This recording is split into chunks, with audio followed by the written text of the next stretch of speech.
রাতে খাওয়া দাওয়ার পর ফেলুদা হঠাৎ বলল, তোপসে কি মনে হচ্ছে বলতো? আমি বললাম, কিসের কি মনে হচ্ছে? এই যে সব ঘটনা ঘটছে। বারে বা, সে তো তুমি বলবে, আমি আবার কি করে বলবো? আমি কি ডিটেকটিভ নাকি? আর সন্ন্যাসীটা কে সেটা না জানা অবধি তো কিছুই বোঝা যাবে না। কিন্তু কিছু কিছু জিনিস তো বোঝা যাচ্ছে, যেমন সন্ন্যাসীটা বাথরুমে ঢুকে আর বেরোলো না। এটা তো খুব রিভিলিং। রিভিলিং মানে রিভিলিং মানে যার থেকে অনেক কিছু বোঝা যায়। এখানে কি বোঝা যাচ্ছে তুই নিজে বুঝতে পারছিস না? আমি বুঝতে পারছি যে ওয়েটিং রুমের দারোয়ানটা অন্যমনস্ক ছিল, তোর মুন্ডু। তবে সন্ন্যাসী বেরোলে নিশ্চয়ই দারোয়ানের চোখে পড়তো। তাহলে সন্ন্যাসী বেরোয়নি? সন্ন্যাসীর হাতে কি ছিল মনে আছে? আমি তো আরও, হ্যাঁ হ্যাঁ, অ্যাটাচি কেস। সন্ন্যাসীর হাতে অ্যাটাচি কেস দেখেছিস কখনো? তা দেখিনি।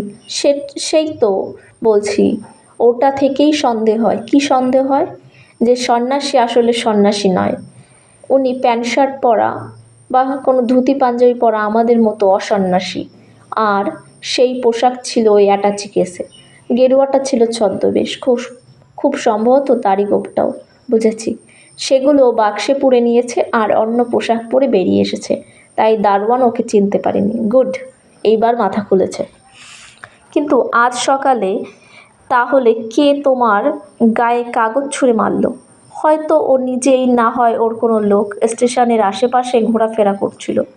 আমি যে একে সন্ন্যাসীর কথা জিজ্ঞেস করছি সেটাও শুনেছিল, আর তাই হুমকি দিয়ে গেল। বুঝেছি, কিন্তু এছাড়া আর কোনো রহস্য আছে কি? বাবা বলিস কি? রহস্যের কোনো শেষ আছে নাকি? শ্রীবাস্তবকে স্ট্যান্ডার্ড গাড়িতে কে ফলো করে? সেও কি ওই সন্ন্যাসী না অন্য কেউ? গেটের বাইরে দাঁড়িয়ে চারমিনার আর পান খেতে খেতে কে ওয়াচ করছিল? পিয়ারিলাল কোন স্পাইয়ের কথা বলতে চেয়েছিল? বনবিহারীবাবু হিংস্র জানোয়ার পোষেন কেন? পিয়ারিলালের ছেলে বনবিহারীবাবুকে আগে কোথায় দেখেছে? সে আংটির ব্যাপার কতখানি জানে? রাতে বিছানায় শুয়ে এই সব রহস্যের কথা ভাবছিলাম।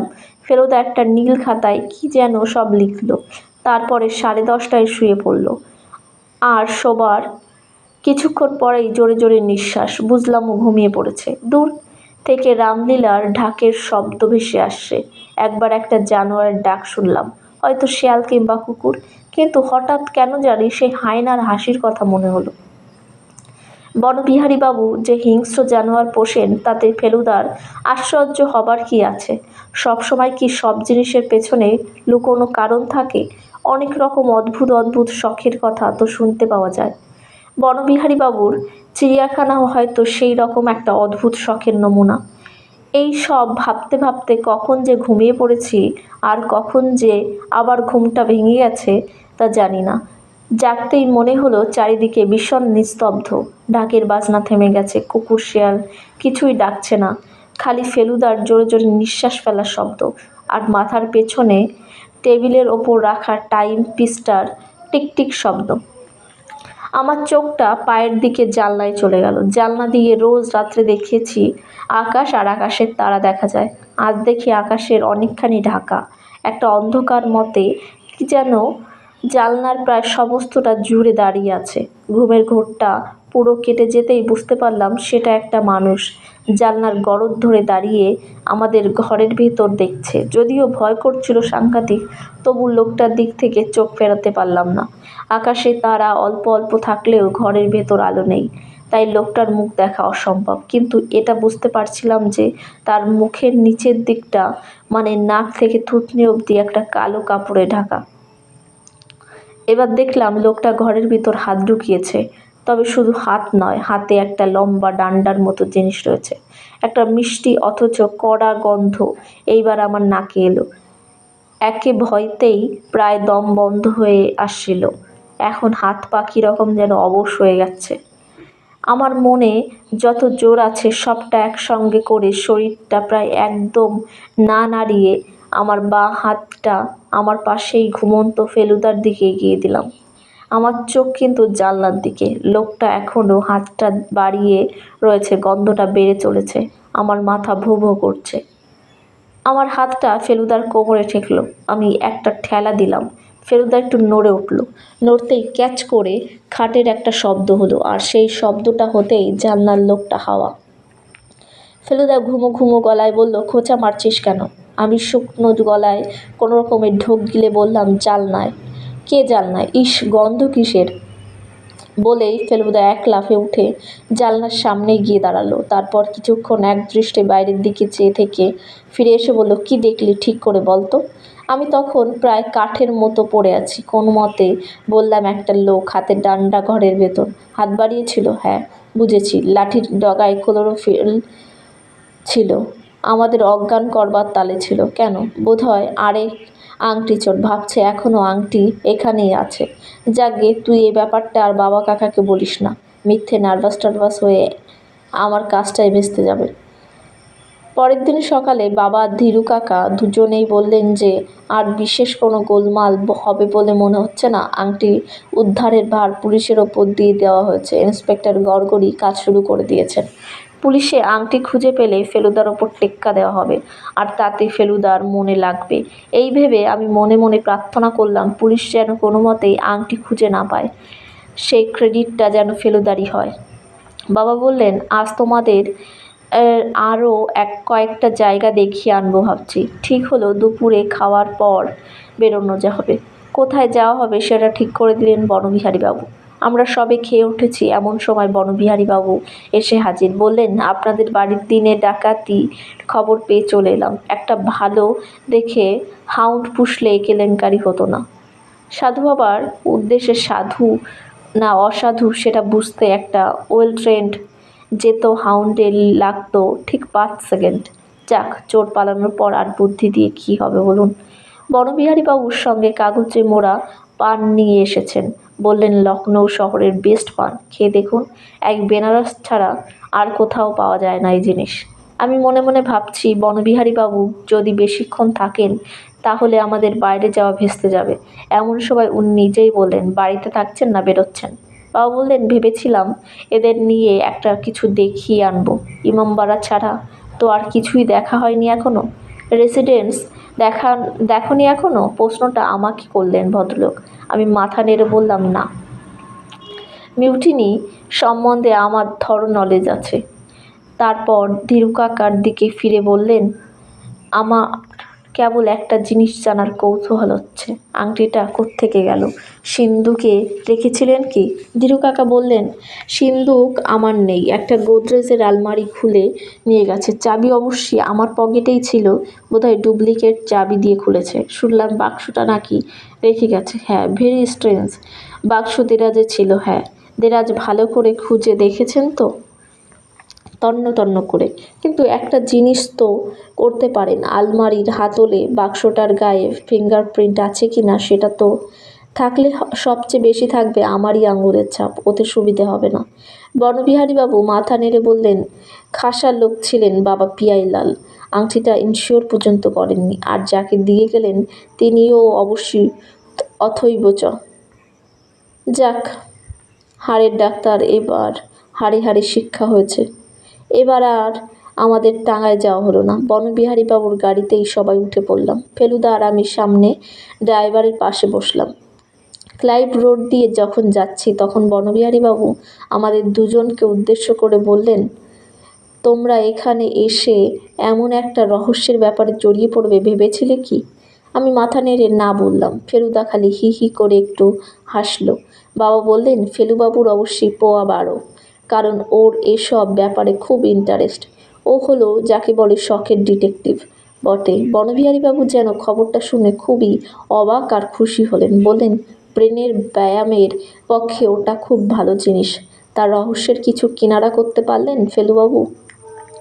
ফেলুদা বলল, এ তো সবে শুরু। অবশ্যই তুমি কোনো রহস্যের কথা ভাবছো জানি না, আমার কাছে অনেক কিছুই রহস্যজনক। ধীরু কাকা বললেন, কীরকম? এই যে ধরুন, সন্ন্যাসী গোদরেজের আলমারির চাবি পেল কোত্থেকে?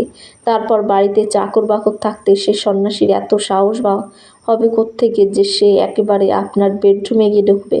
তাছাড়া একটা ব্যাপার তো অনেক দিন থেকেই খটকা লেগে আছে। ধীরু কাকা বললেন, কী ব্যাপার? শ্রীবাস্তব কে সত্যি পিয়ারিলাল আংটিটা দিয়েছিলেন, না শ্রীবাস্তব সেটা অন্যভাবে ধ্রুকাকা বাধা দিয়ে বললেন, সে কি মশাই, আপনি কি শ্রীবাস্তবকে সন্দেহ করেন নাকি? সন্দেহ তো প্রত্যেকেই করতে হয়, এমনকি আমাকে, আপনাকেও, তাই নয় কি ফেলুবাবু? ফেলুদা বলল, নিশ্চয়ই। আর যেদিন সন্ন্যাসী আমাদের বাড়ি এসেছিল সেদিন তো শ্রীবাস্তব এসেছিলেন ওই বিকেলেই। তারপর আমাদের না পেয়ে বনবিহারীবাবুর বাড়িতে এলেন। এক্স্যাক্টলি। বনবিহারীবাবু যেন রীতিমতো উত্তেজিত হয়ে উঠলেন। এবারে বাবা যেন বেশ থতমত খেয়েই বললেন, কিন্তু শ্রীবাস্তব যদি অসুখ পায়ে আংটি পেয়ে থাকেন তাহলে তিনি সেটা আমাদের কাছে রাখবেনই বা কেন? আর সেটা রেখে চুরিই বা করবেন কেন? বনবিহারীবাবু হো হো করে হেসে উঠলে। বুঝলেন না? অন্তত সহজ। শ্রীবাস্তবের পেছনে সত্যিই ডাকাত লেগেছিল। ভীতু মানুষ, তাই ভয় পেয়ে আংটিটা আপনাদের কাছে এনে রেখেছিলেন। এদিকে লোভও আছে 16 আনা, তাই তিনি নিজেই আবার সেটা চুরি করে চোরদের ধাপ্পা দিয়ে এক ঢিলে 2 পাখি মেরেছেন। আমার মাথার মধ্যে সব যেন কেমন গণ্ডগোল হয়ে যাচ্ছিল। শ্রীবাস্তবের মতো এত ভালো মানুষ, হাসিখুশি লোক, তিনি কখনো চোর হতে পারেন? ফেলুদাও কি বনবিহারীবাবুর সঙ্গে একমত, নাকি বনবিহারীবাবুর কথাতেই ওর প্রথম শ্রীবাস্তবের ওপর সন্দেহ পড়েছে? বনবিহারীবাবু বললেন, শ্রীবাস্তব অমায়িক লোক, তাতে সন্দেহ নেই, কিন্তু একবার ভেবে দেখুন, লখনউয়ের মতো জায়গায় এমন আর কি যেখানে স্রেফ হাড়ের ব্যারামের চিকিৎসা করে এত বড় বাড়ি, গাড়ি, বাগান, আসবাবপত্র, ভাবতে একটু লাগে না কি? তীরকাকা বললেন, ওর বাপের হয়তো টাকা ছিল। বনবিহারীবাবু বললেন, বাপ ছিলেন এলাহাবাদ পোস্ট অফিসের সামান্য কেরানি। এই সময় ফেলুদা হঠাৎ একটা বাজে প্রশ্ন করে বসল, আপনার কোনো জানোয়ার কখনো আপনাকে কামড়েছে কি? No, never. তাহলে আপনার ডান হাতের কবজিতে ওই দাগটা কি?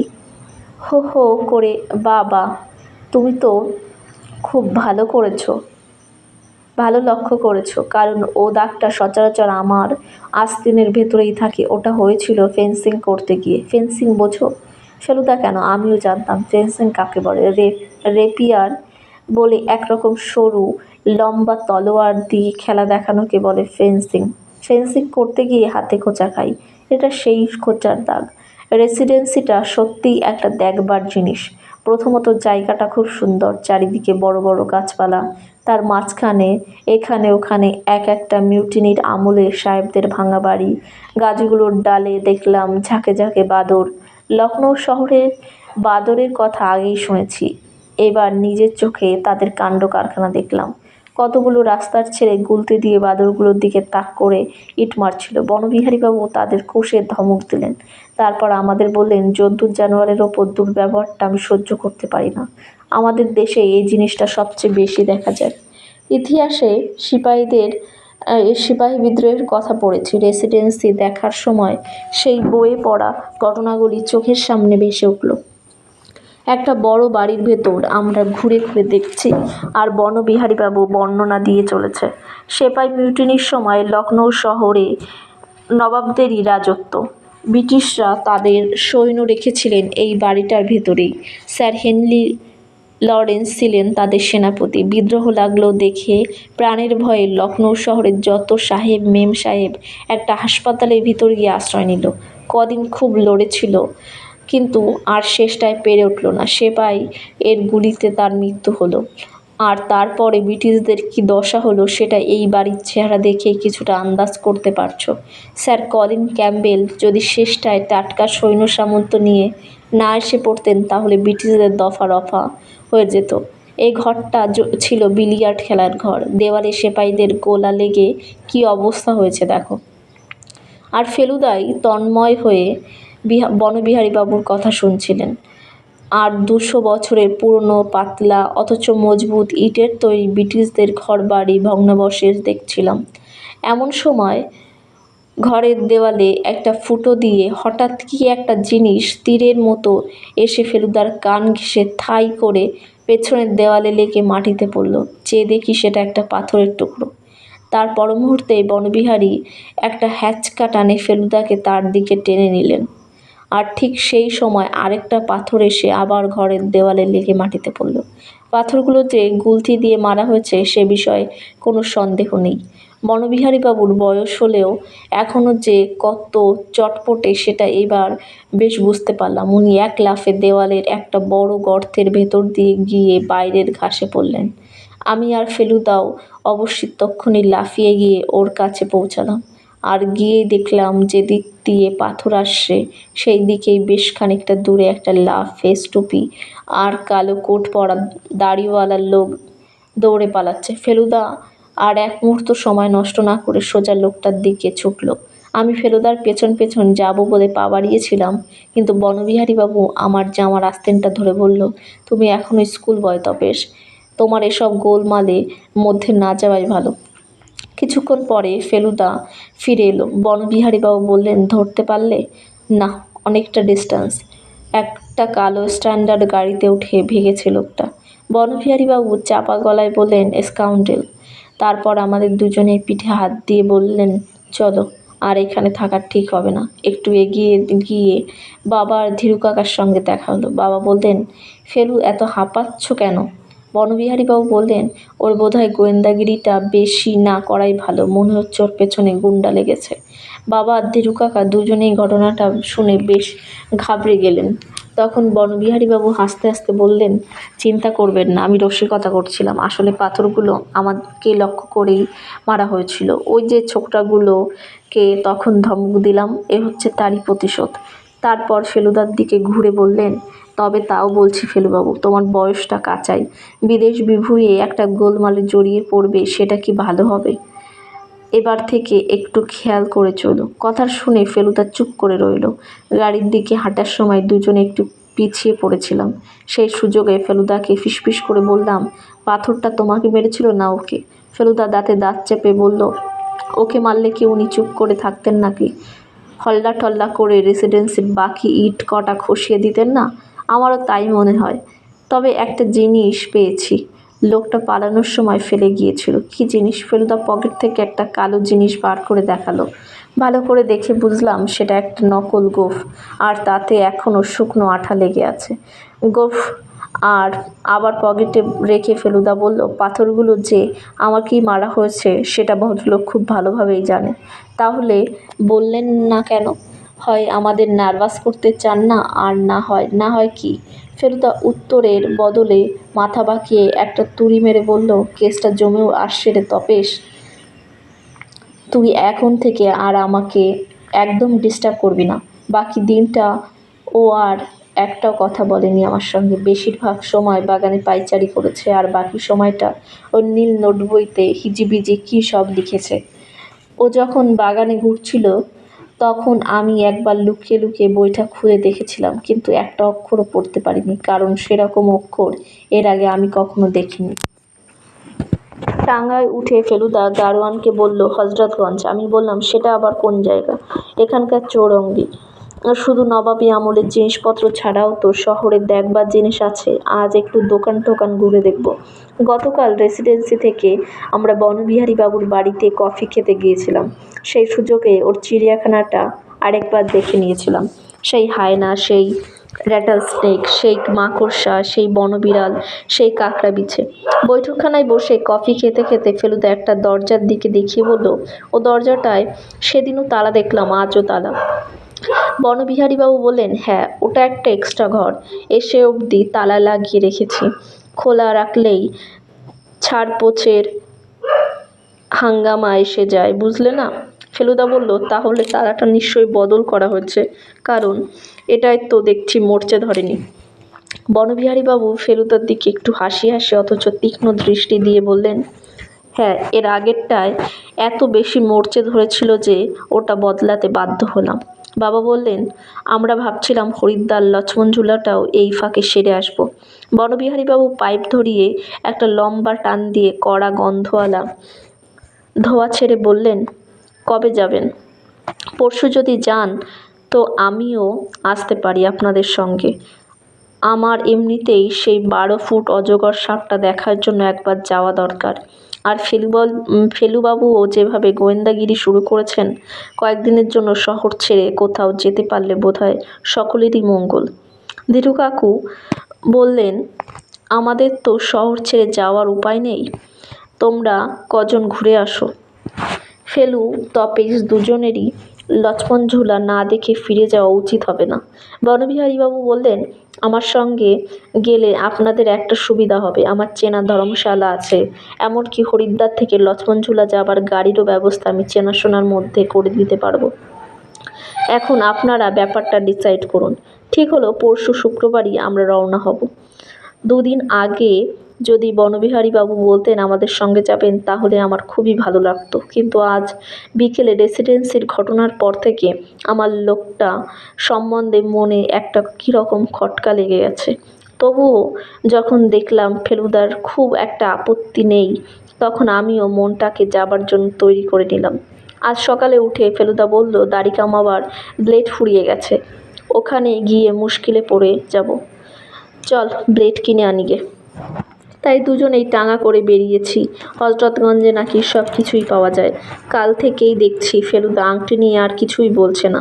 আজ সকালে ও যখন স্নান করতে গিয়েছিল, তখন আমি আরেকবার ওর নোট বইটা খুলে দেখেছিলাম, কিন্তু পড়তে পারিনি। অক্ষরগুলো এক একটা ইংরেজি মনে হয়, কিন্তু বেশিরভাগই অচেনা। গাড়িতে যেতে যেতে আর কৌতূহল চেপে রাখতে না পেরে ফেলুদাকে জিজ্ঞেস করে ফেললাম। ও প্রথমে লুকিয়ে ওর খাতা দেখার জন্য দারুণ রেগে গেল। বলল, এটা তুই একটা জঘন্য কাজ করেছিস, তোকে প্রায় ক্রিমিনাল বলা যেতে পারে। তারপর একটু নরম হয়ে বলল, তোর পক্ষে ওটা পড়ার চেষ্টা করা বৃথা, কারণ ও অক্ষর তোর জানা নেই। কী অক্ষর ওটা? গ্রিক। ভাষাটা গ্রিক না, তবে ইংরেজি। তা তুমি কি গ্রিক অক্ষর শিখলে কি করে? সে অনেক দিনের শেখা। ফার্স্ট ইয়ারে থাকতে আলফা, বিটা, গামা, ডেল্টা, পাই, মিউ, এসপাইলন এসব তো অঙ্কেতেই শিখেছি, আর বাকিগুলো শিখে নিয়েছি এনসাইক্লোপিডিয়া ব্রিটানিকা থেকে। ইংরেজি ভাষাটা গ্রিক অক্ষরে লিখলে বেশ একটা সাংকেতিক ভাষা হয়ে যায়। এমনি লোকে কারুর পক্ষে সাধ্য নেই তা পড়া। লখনৌ বানাম কী হবে গ্রিকে? ল্যামডা, আপসাইলন, কাপা, নিউ, ওমিক্রন, অ্যাপসাইলন।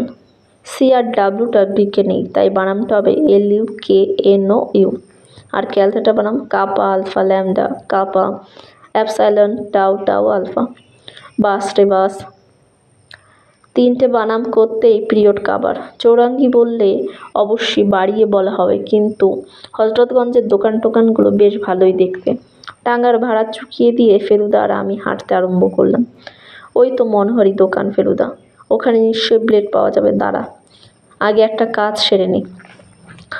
আরও কিছু দূর গিয়ে ফেলুদা হঠাৎ একটা দোকান দেখে সেটার দিকে এগিয়ে গেল।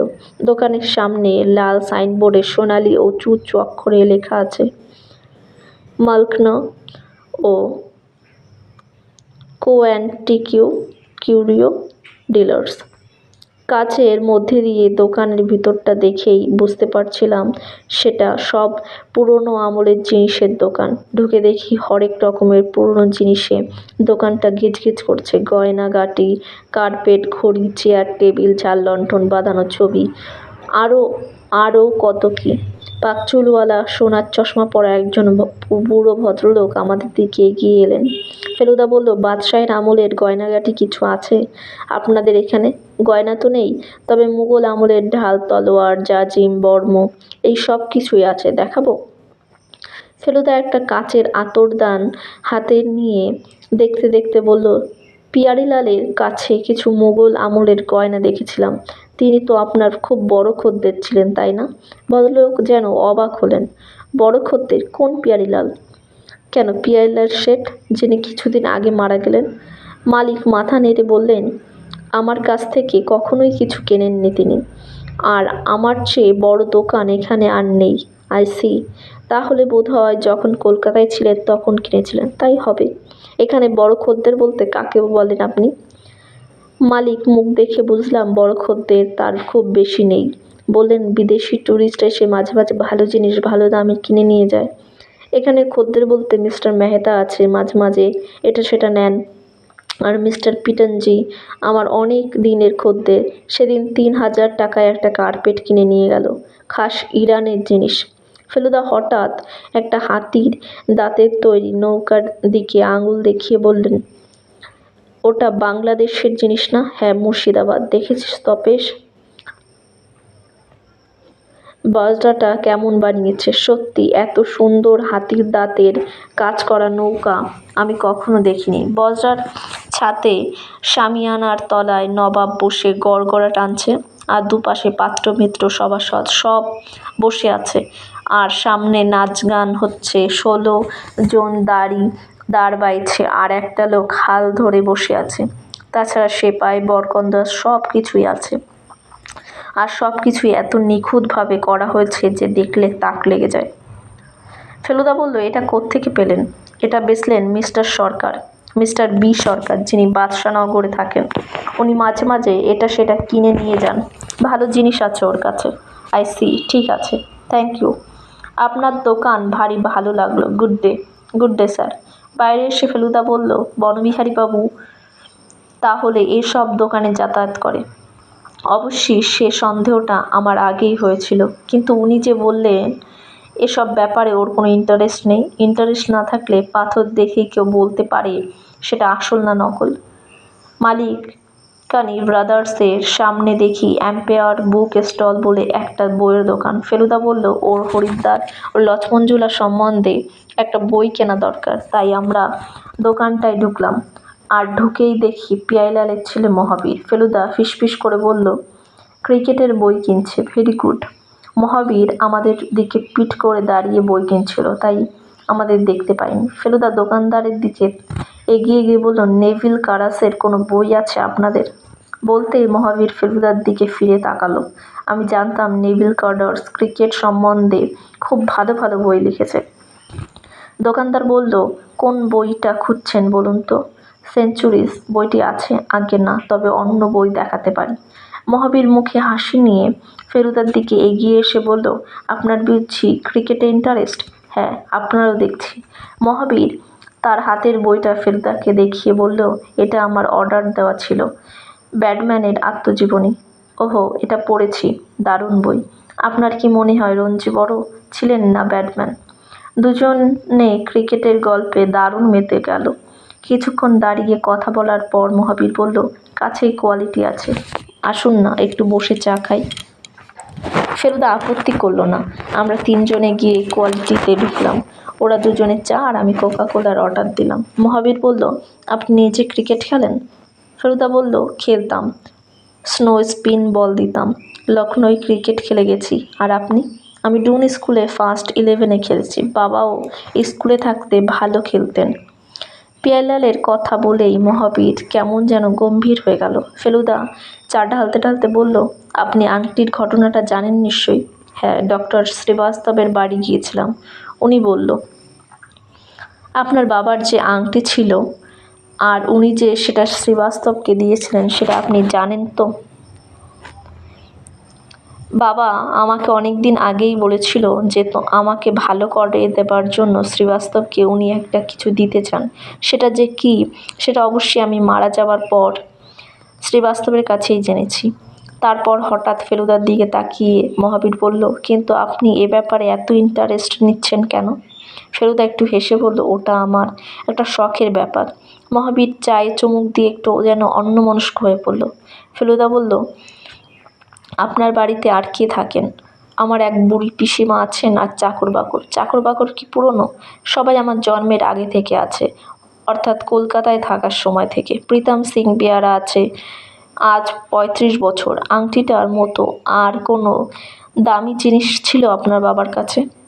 বাবার এই শখটার কথা আমি প্রায় ভুলেই গিয়েছিলাম। এটা অনেক দিন আগের ব্যাপার, তখন আমি খুব ছোট। এবার এসে সেদিন বাবার একটা সিন্দুক খুলেছিলাম, তাতে বাদশাহী আমলের আরও কিছু জিনিস পেয়েছি, তবে আংটিটার মতো এত দামি বোধহয় আর কোনোটাই নয়।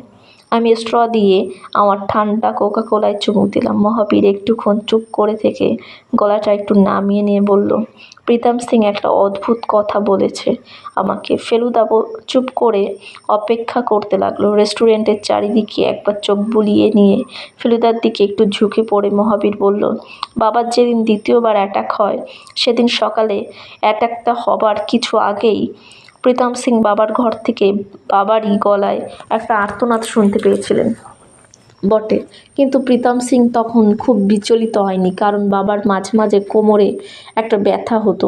তখন চেয়ার আর বিছানা থেকে উঠে দাঁড়াবার সময় উনি একটা আর্তনাদ করতেন, কিন্তু তা সত্ত্বেও কারুর সাহায্য নিতেন না। প্রীতম সিং প্রথমে ভেবেছিলেন ব্যথার জন্য উনি চিৎকার করছেন, কিন্তু এখন বলে যে ওর হয়তো ভুল হতে পারে, কারণ চিৎকারটা ছিল বেশ জোরে। আচ্ছা, সেদিন আপনার বাবার সঙ্গে কেউ দেখা করতে গিয়েছিল কি না সে খবর আপনি জানেন? প্রীতম সিংয়ের কিছু মনে আছে কি? সে কথা আমি ওকে জিজ্ঞেস করেছি, কিন্তু ও ডেফিনিটলি কিছু বলতে পারছে না। সকালের দিকটায় মাঝে মাঝে বাবার কাছে লোকজন আসতো, কিন্তু বিশেষ করে সেদিন ওর কাছে কেউ এসেছিল কি না সে কথা প্রীতম বলতে পারছে না। প্রীতম যখন বাবার ঘরে গিয়েছিল তখন ওর অবস্থা খুবই খারাপ, আর তখন ঘরে অন্য কোনো লোক ছিল না। তারপর প্রীতমই ফোন করে শ্রীবাস্তবকে আনায়। বাবার হার্টের চিকিৎসা যিনি করতেন, ডক্টর গ্রাহাম, তিনি সেদিন এলাহাবাদে ছিলেন একটা কনফারেন্সে। আর স্পাই ব্যাপারটা সম্বন্ধে আপনার কী ধারণা? স্পাই? মহাবীর যেন আকাশ থেকে পড়ল। ও, তাহলে আপনি এটা জানেন না? আপনার বাবা শ্রীবাস্তবকে স্পাই সম্বন্ধে কী যেন বলতে গিয়ে কথাটা শেষ করতে পারেনি। মহাবীর মাথা নেড়ে বলল, এটা আমার কাছে একেবারে নতুন জিনিস। এ সম্বন্ধে আমি কিছুই জানি না। আর বাবার সঙ্গে গুপ্তচরের কী সম্পর্ক থেকে থাকতে পারে তা আমি কল্পনা করতে পারছি না। একজন ষণ্মার্ক লোক আমাদের কাছে একটা টেবিলে বসে চা খাচ্ছিলেন। আমার সঙ্গে চোখাচোখি হতেই ভদ্রলোক টেবিল ছেড়ে উঠে এসে ফেলুদাকে নমস্কার করলেন। চিনতে পারছেন? হ্যাঁ, কেন পারবো না? আমি প্রথমে চিনতে পারিনি, এখন হঠাৎ মনে পড়ে গেল। উনি বনবিহারীবাবুর বাড়িতে থাকেন আর ওর চিড়িয়াখানা দেখাশোনা করেন। ভদ্রলোকের থুতনিতে একটা তুলো, ওর ওপর দুটো স্টিকিং প্লাস্টার ক্রসের মতো করে লাগানো রয়েছে। বোধহয় দাড়ি কামাতে গিয়ে কেটে গেছে। ফেলুদা বলল, বসুন। উনি হচ্ছেন মহাবীর শেঠ আর উনি গণেশ গুহ। এবার লক্ষ্য করলাম যে ভদ্রলোকের ঘাড়ের একটা আঁচড়ের দাগ রয়েছে, যদিও এই দাগটা পুরনো। ফেলুদা বলল, আপনার থুতনিতে কী হয়েছে? গণেশবাবু তার নিজের টেবিল থেকে চায়ের পেয়ালাটা তুলে এনে আমাদের টেবিলে রেখে বলল, আর বলবেন না। সমস্ত শরীরটা এই যে একদিনে ছিঁড়ে ফুঁড়ে শেষ হয়ে যায়নি, সেই আমার ভাগ্যি। আমার চাকরিটা কি সে তো জানেনি। জানি, তবে আমার ধারণা ছিল চাকরিটা খুশি হয়েই করেন আপনি। পাগল, সব পেটের দায়। এককালে বিজু সার্কাসের বাঘের ইনচার্জ ছিল। তা সে বাঘ আফিম খেয়ে গুম হয়ে পড়ে থাকতো। বনবিহারীবাবুর এই সব জানোয়ারের কাছে তো সে দুগ্ধ পোষ্য শিশু। সেদিন বেড়ালের আঁচড় আর কাল এই হায়নার চাপড়। আর পারলুম না। সকালে গিয়ে বলে এসেছি, আমার মাইনে চুকিয়ে দিন, আমি ফিরে যাচ্ছি সার্কাস পার্টিতে। তা ভদ্রলোক রাজি হয়ে গেলেন। ফেলুদা যেন খবরটা শুনে আকাশ থেকে পড়ল। বলল, সে কি, আপনি বনবিহারীবাবুর চাকরি ছেড়ে দিলেন? কাল বিকেলেও তো আমরা ওখানে গিয়েছিলাম। জানি, শুধু আপনারা কেন, অনেকেই যাবেন। কিন্তু আমি আর ও তল্লাটে নেই। এই এখন স্টেশনে যাব, গিয়ে হাওড়ার টিকিট কাটবো, ব্যাস, ঘরের ছেলে ঘরে ফিরে যাব। ভদ্রলোক নিচু হয়ে ফেলুদার কানের কাছে মুখ নিয়ে বললেন, একটা কথা বলে যাই, উনি লোকটা খুব সুবিধের নন। বনবিহারীবাবু আগেই ঠিকই ছিলেন, ইদানিং হাতে একটা জিনিস পেয়ে মাথাটা গেছে বিগড়ে। কী জিনিস? সে আর না হয় নাই বললাম বলে গণেশ গুহ তার চায়ের পয়সা টেবিলের ওপর ফেলে দিয়ে রেস্টুরেন্ট থেকে হাওয়া হয়ে গেল। ফেলুদা এবার মহাবীরের দিকে ফিরে বললেন, আপনি দেখেছেন বনবিহারীবাবুর চিড়িয়াখানা? ইচ্ছে ছিল যাওয়ার, কিন্তু হয়নি। বাবার আপত্তি ছিল। ওই ধরনের জানোয়ার টানোয়ারের উনি একদম পছন্দ করতেন না। একটা আরশোলা দেখলেই বাবার প্রায় প্যালপিটেশন হয়ে যেত। তবে এবার ভাবছি একদিন গিয়ে দেখে আসবো। মহাবীর তুড়ি মেরে বেয়ারাকে ডাকল। ফেলুদা অবশ্যই চায়ের দামটা দিতে চেয়েছিলেন, কিন্তু মহাবীর দিতে দিলেন না। আমি মনে মনে ভাবলাম যে ফিল্মের অ্যাক্টর, অনেক টাকা, কাজেই মহাবীর দিলে কোনো ক্ষতি নেই। বিলটা দেবার পর মহাবীর তার সিগারেটের প্যাকেটটা বের করে ফেলুদার দিকে এগিয়ে দিল। দেখলাম প্যাকেটটা চারমিনারের। আপনি কদিন আছেন? মহাবীর জিজ্ঞেস করল। পরশু দিন দুয়েকের জন্য হরিদ্বার যাচ্ছি, তারপর ফিরে এসে বাকি এ মাসটা আছে। আপনারা সবাই যাচ্ছেন হরিদ্বার? ধীরেনবাবুর কাছে কাজ আছে বলে তিনি যাবেন না। আমরা 3জন যাচ্ছি আর বনবিহারীবাবু। উনি লক্ষ্মণঝুলায় একটা অজগরের সন্ধান যাচ্ছেন। রেস্টুরেন্টের বাইরে এসে বললাম। মহাবীর বলল, আমার কিন্তু গাড়ি আছে, আমি লিফট দিতে পারি। ফেলুদা ধন্যবাদ দিয়ে বলল, না থাক, মোটর তো কলকাতা হামেশাই চড়ি, এখানে টাঙাটা বেড়ে লাগছে। এবার মহাবীর ফেলুদার কাছে এসে ওর হাতটা নিজের হাতের মুঠোর মধ্যে নিয়ে বলল, আপনার সঙ্গে আলাপ করে সত্যিই ভালো লাগলো। একটা কথা আপনাকে বলছি, যদি জানতে পারি যে বাবার মৃত্যু স্বাভাবিক ভাবে হয়নি, তার জন্য অন্য কেউ দায়ী, তাহলে সেই অপরাধী খুনিকে খুঁজে বার করে তার প্রতিশোধ আমি নেবই। আমার বয়স বেশি না হতে পারে, কিন্তু আমি 4 বছর মিলিটারি একাডেমিতে ছিলাম, রিভলভারের লাইসেন্স আছে। আমার মতো অব্যর্থ টিপ খুব বেশি লোকের নেই। Good bye. মহাবীর রাস্তা বেরিয়ে গিয়ে একটা কালো স্ট্যান্ডার্ড গাড়িতে উঠে হুশ করে বেরিয়ে গেল। ফেলুদা খালি বলল, সাবাস। আমি মনে মনে বললাম, ফেলুদা যে বলেছিল প্যাচের মধ্যে প্যাচ, সেটা খুব ভুল নয়। টাঙার খোঁজে আমরা হাঁটতে শুরু করলাম। এটাও বুঝতে পারছিলাম যে ব্লেড জিনিসটা খুব